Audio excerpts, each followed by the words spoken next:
अस्सलाम वालेकुम, hello and welcome. Mohammad Iqbal Khan advocate हाजिर है एक नए लीगल टॉपिक के साथ। आज का जो हमारा लीगल लेक्चर है वो है registration of power of attorney. Power of attorney के रजिस्ट्रेशन के बारे में आज हम लीगल लेक्चर डिलीवर कर रहे हैं।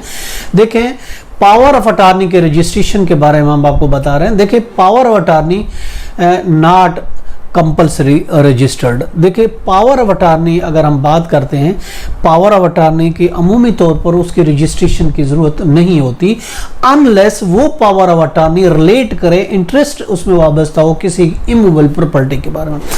ये याद रखें, पावर ऑफ अटॉर्नी चाहे जनरल पावर ऑफ अटॉर्नी या स्पेशल पावर ऑफ अटॉर्नी, अगर प्रॉपर्टी से रिलेटेड है, अगर वो पावर ऑफ अटॉर्नी इंटरेस्ट ले रही है इमूवेबल प्रॉपर्टी में, उसका इंटरेस्ट है, रिलेटेड है इमूवेबल प्रॉपर्टी के बारे में, तो फिर ऑफ कोर्स उसकी रजिस्ट्रेशन करानी पड़ेगी।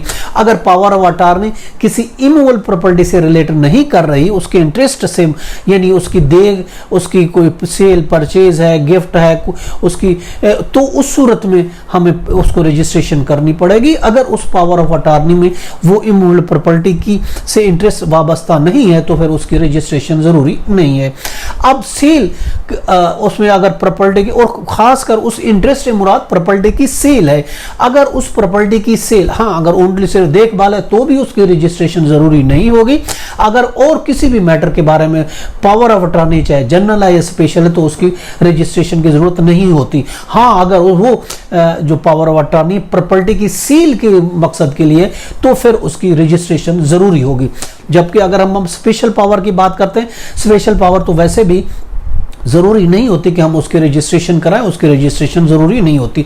दूसरे सब मकसद के लिए जितने भी हो जनरल पावर ऑफ अटॉर्नी के रजिस्ट्रेशन की ज़रूरत नहीं, सिवाय एक मकसद के, वो है प्रॉपर्टी की सेल।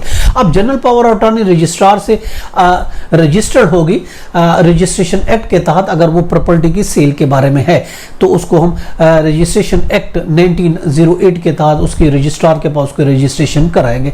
जबकि अगर आम हालात हैं तो सिर्फ उसको नोटराइज कराया जा सकता है, सिर्फ नोटराइज कराने से ही वो काफ़ी है। अगर इमूवेबल प्रॉपर्टी के बारे में है तो फिर of course schedule 1 and section 48 स्पेसी स्टैंप एक्ट के तहत वो बाकायदा तौर पर स्टैम्प्ड होगी, उसकी स्टैंप ड्यूटी पे की जाती, और उसके बाद रजिस्ट्रेशन एक्ट के तहत उसकी रजिस्ट्रार के पास रजिस्ट्रेशन जरूरी होगी इस सूरत में कि प्रॉपर्टी की सेल के बारे में है।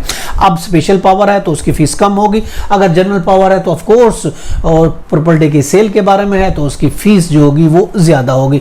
अब इस टॉपिक पर हमारे और भी लेक्चर मौजूद हैं कि कितनी फीस होगी, क्या टाइम होगा, उससे हम बात नहीं कर रहे। आज हम सिर्फ हमारा लिमिटेड जो टॉपिक है वो रजिस्ट्रेशन है। अब देखें, अब पावर ऑफ अटॉर्नी वो भी होती है जो हम कोर्ट पर्पस के लिए इस्तेमाल करते हैं, किसी केस में हम देते हैं, उस केस को चलाने के लिए, उस केस की एविडेंस के लिए, उस केस को प्रोसीड करने के लिए, वो भी स्पेशल पावर होती है। और इसके अलावा जो जनरल पावर ऑफ अटॉर्नी है, जनरल पावर अटॉर्नी वो उसकी रजिस्ट्रेशन होगी, दूसरी नहीं होगी। अब वो जनरल पावर ऑफ अटॉर्नी नहीं होगी, अगर कोर्ट में हम दे रहे हैं तो वो याद रखें स्पेशल पावर ऑफ अटॉर्नी होगी। आप देखें, ये एक, चाहे वो जनरल पावर है या फिर स्पेशल पावर है, देखिए सेक्शन 85 एविडेंस एक्ट 1872 के तहत का ये जो पावर ऑफ अटॉर्नी एक लीगल डॉक्यूमेंट होगा, इसकी लीगली एक हैसियत होगी, चाहे वो न्यूट्रलाइज है, चाहे वो रजिस्टर्ड है रजिस्ट्रार के पास। मैंने बताया रजिस्ट्रेशन तो सिर्फ एक मकसद अगर है तो रजिस्ट्रेशन जरूरी होती, अदरवाइज हाँ उसकी स्टैंप ड्यूटी लाजमी पे हम करेंगे, चाहे वो स्पेशल पावर है, चाहे वो जनरल पावर है, चाहे उसमें सेल का वो के लिए दी गई है या सेल के लिए नहीं, या देखभाल के लिए, कोई और मैटर्स के बारे में दी गई है। हाँ, अगर सेल के बारे में होगी उसकी जो स्टैंप ड्यूटी है वो ज्यादा होगी। अगर दूसरे मकसद के लिए चाहे स्पेशल पावर है, जनरल पावर है, तो फिर उस सूरत में उसकी ड्यूटी कम होगी। ये था हमारा आज का टॉपिक। इसके साथ मुझे इजाजत दें, कल एक नए टॉपिक के साथ फिर मिलेंगे। अपना बहुत ख्याल रखिएगा। Have a nice day. अल्लाह हाफिज़।